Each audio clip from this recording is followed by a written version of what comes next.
Hello and welcome to the Let's Face It podcast. I am your host, Rachel Anita, and you can call me Anita anytime, anywhere, baby. So today, I want to talk about something that I am going through, and what I guess most people working class, black. You guessed it right, black tax.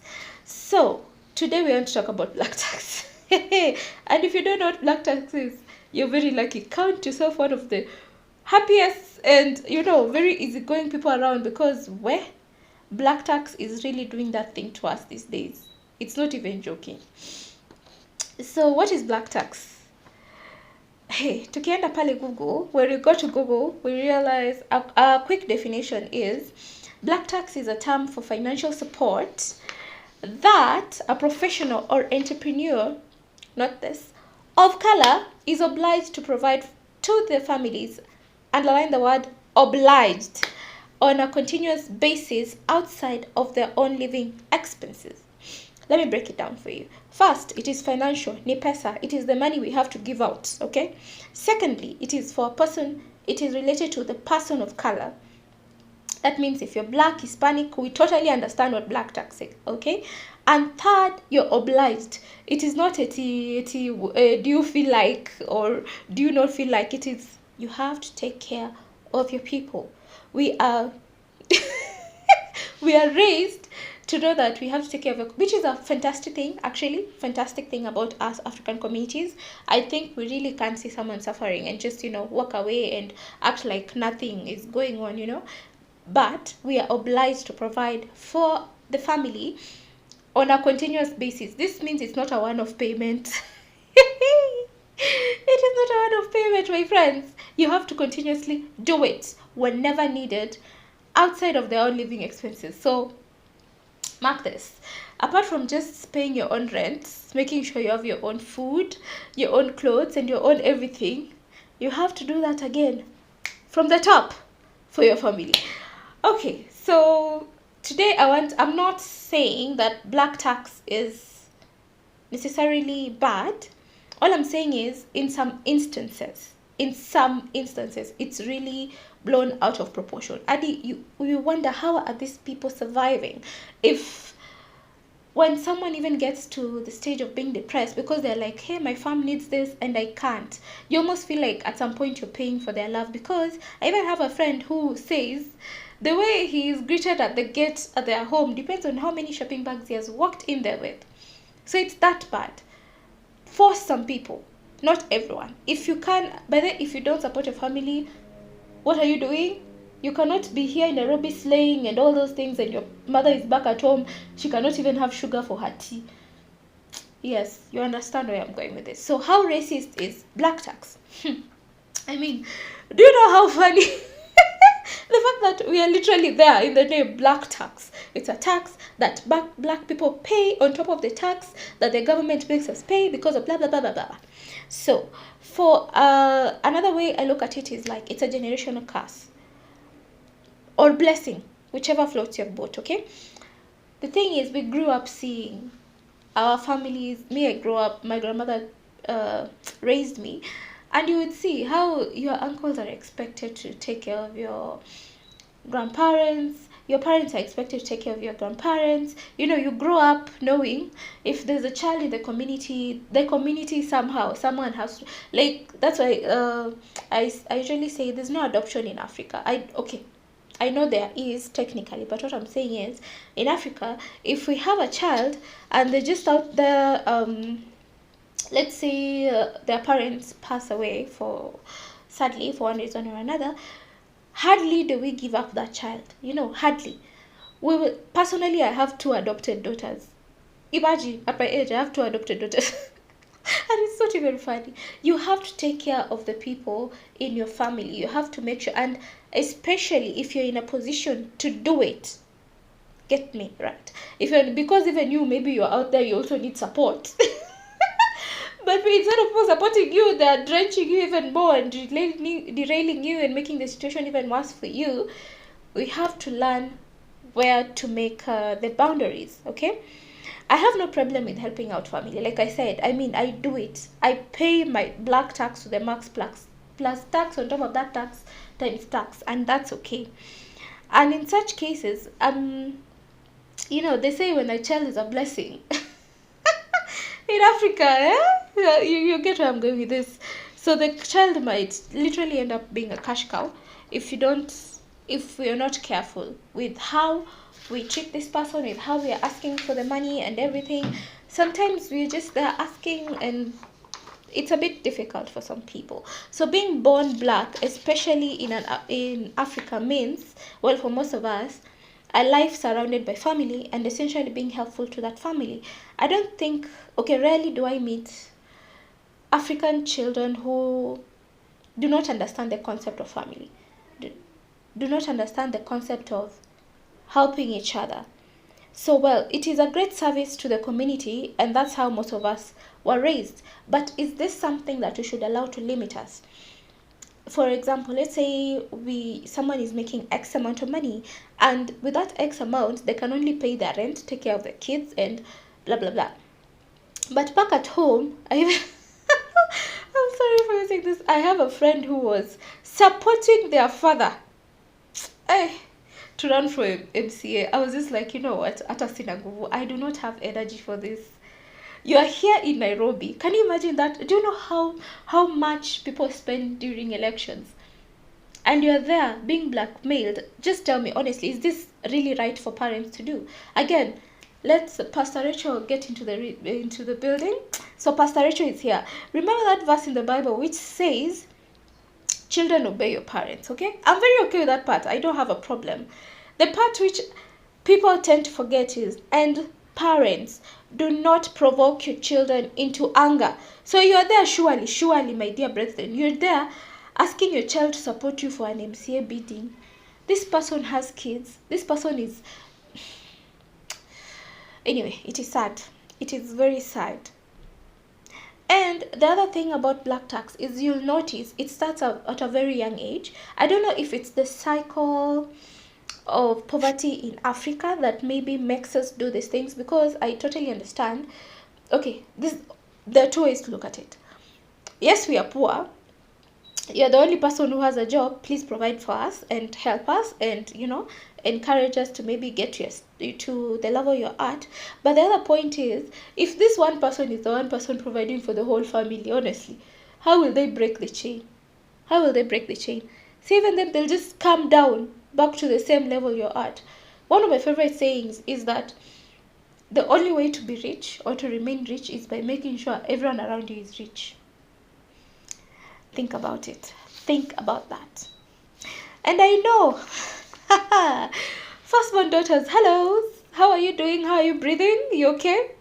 I know I share these sentiments with most firstborn daughters. Okay, maybe just firstborns in general, because the moment you're a firstborn, the responsibility weighs heavily on your head to make sure the family is running just right and everything is okay. And it's even worse when we lose a parent or both parents, and that responsibility sits squarely on our heads. So carrying the weight of the family and helping ease out financial struggle seems to be part of the job description of a firstborn. These days we are being called deputy parents. Do we have an option? No, it is not an option. You were born first, you have to make sure the family is okay. Again, is helping out family wrong? No, it is not wrong. And like I said, I judge people who do not help their families. But genuinely, I feel it's not a child's place to provide for the family.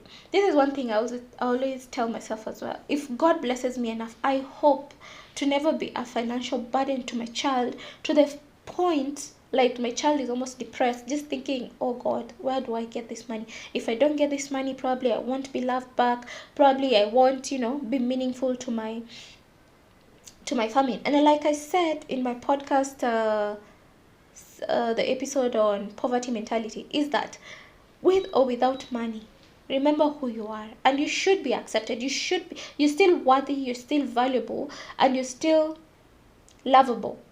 It shouldn't be that when you make X amount, that's when, and there's this thing actually African parents do, which is very, very wrong, and I don't like it. You'll find someone has like maybe 4, okay, let me just take 2 kids for example. When someone has 2 kids, how they treat these children is based on how much money they make or get from these kids. So you'll get one day kid A, child A is the favorite. Why? Because this child did this and this for me. It's always what this person did. Then the next minute child B is the next favorite, because like it shifts. If child A loses the job, that is it, over for you, move next here. Like what's her name? This lady who said, if you ain't talking money, what you saying to me? If you don't make dollar, you don't make sense. Like, come on. It is quite sad. I know I'm laughing about it, but yes, I do understand how poverty has really effed up our minds, and it's a vicious cycle. And like I said, if you continue leeching on one person, guess what? Even the ata punda uchoka, even the strongest person in Babylon, did the strongest man in Babylon fall? Okay, something like that. All I'm saying is you have to learn how to draw boundaries and how to say no, which again I'll talk about in another episode. In my country, Kenya, young adults, especially those from western part of the country, I don't know how you guys are breathing. I don't know how you are, because Yani, once a young adult has accumulated the energy to work, once you are like, you know what, I can do this, I want to bam, you automatically become a provided, to the extent for some that they forgo their own needs and desires to provide for the rest of the family. This is an extreme case for most people. Black tax, sadly, has caused many people to actually even give up on their families, to just go mute, because you're like, Sasa, even if I have nothing to provide, am I worthy to be in the presence of these people? And this is something I want to ask my dear parents, as you continue raising your kids. Can you make it a safe haven for your child to come home even when they have nothing? If the world beats them up out there, be a source of comfort. Don't be like, oh, umekuja. I understand. Na hizi mikono, like my grandmother used to say, the fingers will never be the same. They will never be the same. There'll always be someone who's higher than the other. They'll always, and even though this finger is slightly taller or longer than the others, my hands will not function as properly without it. So how do we get around black tax? Let me tell you my few secrets. Or something that I've gathered from my friends about dealing with black tax. Number one, do not disclose how much you earn. I know sometimes you're tempted, you're like, yes, I want to do this. But let me tell you, some people, unfortunately, some people start making plans using your money. They assume, oh, Anita makes, let's say 50K. So when Anita makes 50K, because of that 50K, I can go ahead and order, I wanted this new couch, it's like 30K. And Anita will buy it. Because she has 50K. What is a young girl in the city doing with all that money, And sadly, that is, sometimes we even don't tell some of our family members where we live. Because the moment you tell them where you live, unasikia ding dong, hello, we came to see you. And seeing you means living with you for like 10, 20, whatever, how long, many days they need. Like, let me tell you guys, anyway, that's a story for another day. But someone else already making plans on your behalf with your resources, without your permission, and still feels like that's okay. Anyway, another point on how to get around black tax is being conveniently broke. That is, if you don't have it, you don't have it, mama. And if you, this week, no, we can do next week. If it's not a matter of urgency, can it wait? I don't have the money. Because the more you pull yourself, bend backwards, front, these people, some of them don't have boundaries. Like, I've had someone who's like a third, cousin from the other side calling and saying, hey, my child has been, sent away from school for school fees. So how does that include me? Honestly, how does that involve me? I already have my own issues, I already have my own burdens, and you adding yours to mine does not make it any easier for me. And to try to raise this issue sometimes with the family rubs them the wrong way. Like I said, this is a very delicate issue, this is a very sensitive matter, and sometimes when you go and tell like your parents I can't do this, sometimes it looks like a reflection of ungratefulness. Like, huh, after we raised you, after we took you to that school, after we did all this for you, and there's no statement I hate in this world like after I did all that for you. It seems like every time you're doing something for someone, you're accounting. I hate that statement. If you're not doing something out of the depths of your heart, don't do it. Don't do it so that you can come later to rub it on my face. So yes, we as a generation, we can and we should do better. Hopefully our kids won't have to bear this burden of black tax. But even if they do, still, let it be an option, not an obligation. Thank you so much for listening in, guys, and keep it locked. Remember to subscribe, comment, and share this link. Thank you and thank you. Have a nice day.